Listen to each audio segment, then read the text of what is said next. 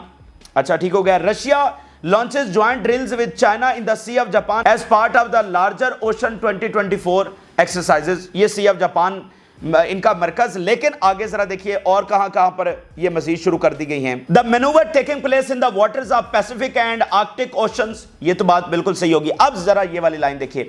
As well as, اور اسی کے ساتھ the Mediterranean Sea, the Caspian Sea and the Baltic Sea. تینوں وہ جگہ ہیں جہاں پر نیٹو سے کنفرنٹیشن ہو سکتی ہے.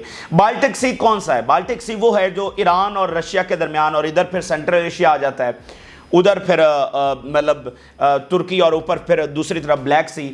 تو ایران اور جو ہے نا سینٹرل ایشیا, اور پھر اوپر رشیا. بڑا امپورٹنٹ یہ کیسپین سی وہاں پر ہو رہی ہیں, اور پھر وہ اوپر وہ جو بالٹک سٹیٹس ہیں وہاں پر. یعنی تین سب سے امپورٹنٹ ترین جو واٹرز ہیں وہاں پر ان کے جنگی بیڑے جناب پہنچ رہے ہیں. انوالو اوور 400 وارشپس, 400 جنگی بیڑے. کیا آپ بلیو کر پا رہے ہیں کہ یہ کتنی بڑی بات؟ 400 جنگی بیڑے اس وقت انہوں نے پوری دنیا میں بھیج دیے ہیں. یہ ساری دنیا ہی بن گئی نا, بحیرہ روم بھی آ گیا, کیسپین بھی آ گیا, اوپر بالٹک بھی آ گیا, پیسیفک بھی آ گیا. تو اکلوتا کون سا سمندر رہ گیا؟ اٹلانٹک اوشن رہ گیا. وہ اٹلانٹک جو امریکہ اور یورپ کے درمیان ہے, جہاں پر ٹوٹل مطلب نیٹو کیا ہے؟ North Atlantic Treaty Organization. تو وہ تو ٹوٹل سمندر ہی ان کا ہے نا, وہاں پر تو فی الحال وہ جانے کا وہ نہیں کر سکتے نا, ٹھیک ہے. تو باقی پوری دنیا میں اگر آپ دیکھیں تو وہ وہاں پر اپنے جو ہے وہ نیول ڈرلز انہوں نے شروع کر دیے, اور 400 جنگی بیڑے, submarines and support vessels, more than 120 aircraft and helicopters from the Navy's naval aviation and the aerospace forces. 120 جو ایئرکرافٹ ہیں وہ اس میں حصہ لے رہے ہیں. Approximately 7000 units of military, 7000 military units, and یہ سنیے گا, اسپیشل اکوپمنٹ اینڈ اوور 90,000 پرسونلز. 90,000 پرسونلز, یہ انبلیویبل ہے. اور اس کی جو کمانڈ ہے وہ کون کر رہا ہے؟ رشین کمانڈر اس کی کمانڈ کر رہے ہیں. یعنی چائنا اور رشیا کی جنگی مشقیں ہو رہی ہیں. اور یہ بات آپ ذہن میں رکھیں کہ خلیج فارس بھی اگلا ان کا مقام ہے. ابھی ویسے کچھ 2-3 ماہ پہلے خلیج فارس میں ان کی جنگی مشقیں ہوئی تھی, لیکن وہ ذرا لو پروفائل تھی. اب اسی لنک کے ساتھ خلیج فارس میں جو ایک بڑا بیٹل فیلڈ بننے جا رہا ہے, وہاں پر بھی جنگی مشقیں. وہاں پر وہ صرف تھوڑا سا بھی یہ کر رہے ہیں کہ عربوں کا بھی معاملہ درمیان میں ہے, تو خلیج فارس میں جنگ براہ راست عربوں کو بھی متاثر کرے گی, ان کی آئل کی سپلائی. تو پھر چائنا اور رشیا کا معاملہ عربز کے ساتھ بھی ہے, تو پھر وہ وہاں پر تھوڑا سا ڈیلے ہے. لیکن اگر امریکہ وہاں پر اپنی جو ملٹری پریزنس ہے وہ بڑھائے گا, ابھی دیکھیں نا ان کے ایئر کرافٹ کیریئر وہاں سے نکل گئے تو ضرورت نہیں ہے. اگر ان کی دوبارہ سے وہاں پر پریزنس بڑھتی ہے تو آپ دیکھیں گے چائنا اور رشیا کی وہاں پر بھی جنگی مشقیں ہوں گی. چائنا کا بیان سامنے آیا ہے. Chinese foreign ministry informed that China consistently aims to elevate its relations with Russia to unprecedented heights. یہ سارا کچھ ہو رہا ہے on ground, اور ساتھ کیا ہو رہا ہے کہ چائنا نے بیان جاری کیا ہے کہ ہم رشیا سے اپنے تعلقات unprecedented heights کے اوپر لے جانا چاہتے ہیں, اس لیول کے اوپر جو آج تک ہم کوئی سوچ بھی نہیں سکتا, اور ہم بھی مطلب اتنی انٹینشنز نہیں رکھتے تھے. اچھا, تو یہ ساری ناظرین بات ہے. دیکھیں مدعا کیا ہے, یہ سارا کچھ کیوں ہو رہا ہے. چین بھی یہی تھا, ایران بھی یہی تھا, اور روس بھی یہی تھا, اور نارتھ کوریا بھی یہی تھا.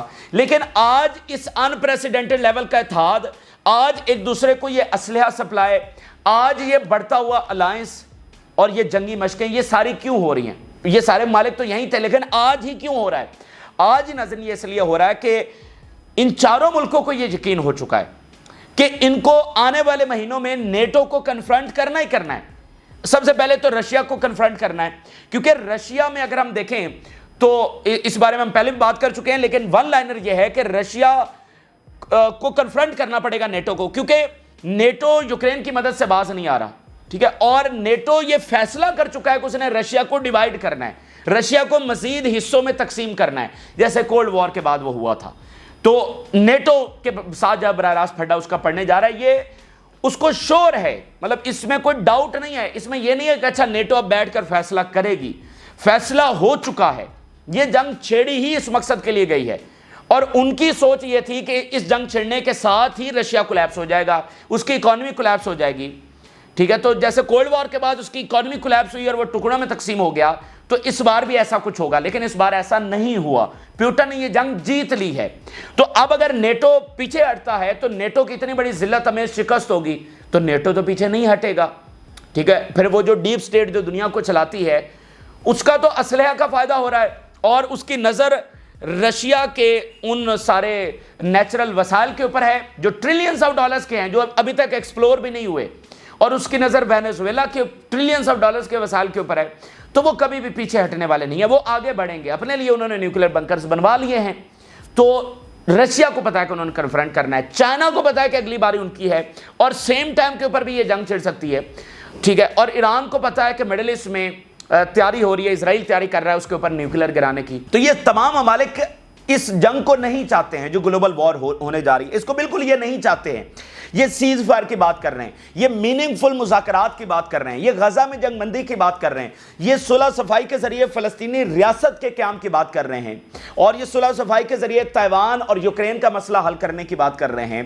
لیکن اور سیم وینزویلا میں یہ بات کر رہے ہیں کہ اس سی آئی اے جو اٹیمپٹس کر رہی ہے وہ نہ کرے, لیکن کہیں پر بھی ان کو مثبت جواب نہیں مل رہا ہے. جیسے رشیا کا فارن منسٹر نے کہا کہ ہماری ریڈ لائنز کو جیسے امریکہ موک کر رہا ہے, مذاق اڑا رہا ہے. ہم کہتے ہیں کہ یہ کام نہ کرو تو وہ کام لازمی کر دیتے ہیں, ہم کہتے ہیں یہ والے میزائل نہ دو تو وہ والے میزائل وہ لازمی دیتے ہیں. ہماری ریڈ لائنز کو موک کیا جا رہا ہے. تو یہ جنگ بالکل یہ نہیں چاہتے, لیکن اب جنگ ان کے دروازوں کے اوپر آ چکی ہے.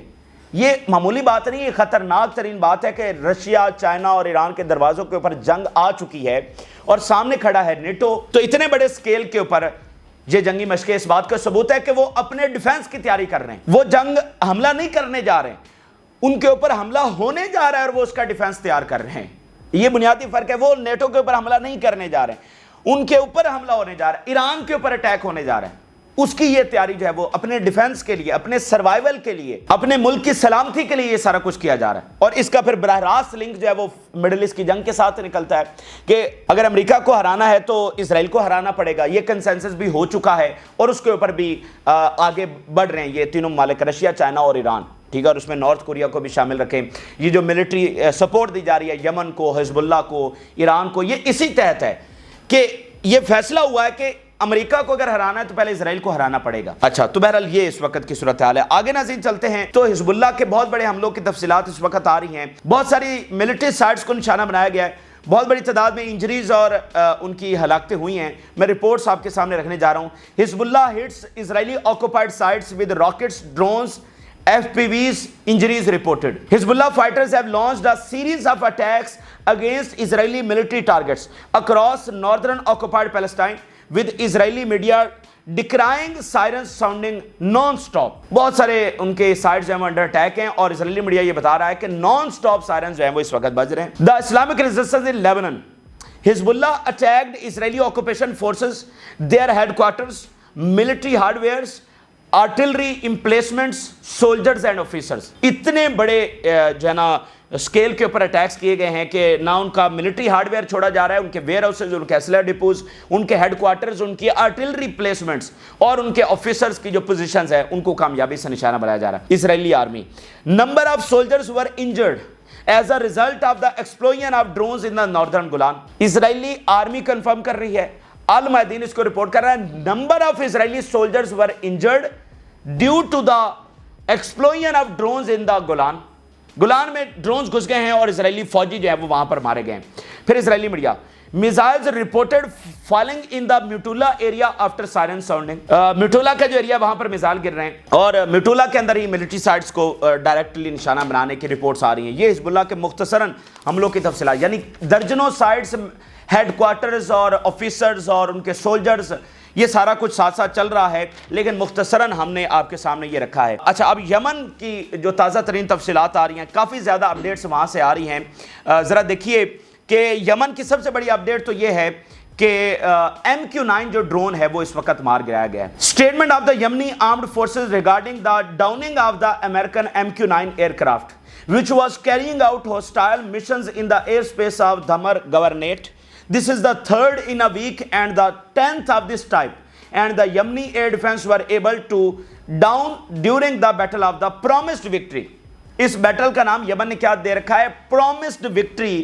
ٹھیک ہے، اور اس ہفتے کا تیسرا یہ MQ-9 ڈرون ہے جو ملینز آف ڈالرز کا ہے اور جدید ترین امریکی ٹیکنالوجی کا شاہکار ہے جس کو کوئی گرانے کی صلاحیت نہیں رکھتا ہے. اس کو ہفتے میں تیسری مرتبہ گرا دیا گیا ہے. تو یہ شکست نہیں ہے تو اور کیا ہے؟ یہ اس بات کا ثبوت نہیں کہ ان کا امپائر کا خاتمہ. ابھی پتہ ہے کیا ہوا ہے؟ برطانیہ نے جو زنگ آلود اسلحہ ہے وہ یوکرین کو بھیجا ہے، وہاں پر رولا پڑا ہوا ہے. برطانیہ جو گریڈ پار ہے اس نے زنگ آلود اسلحہ یوکرین کو بھیجا ہوا ہے، اور جو اس نے وارشپ یہاں ریڈ سی میں بھیجے تھے وہ بھی اسی طرح کی کچھ خرابی ان میں آئی تھی. ٹھیک ہے، کوئی راکٹ فائر کرنے میں کچھ زنگ آلود اور اس طرح کا معاملہ تھا.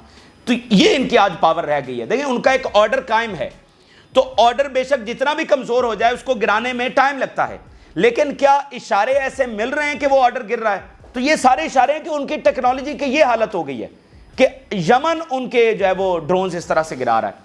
اچھا آگے ذرا دیکھیے.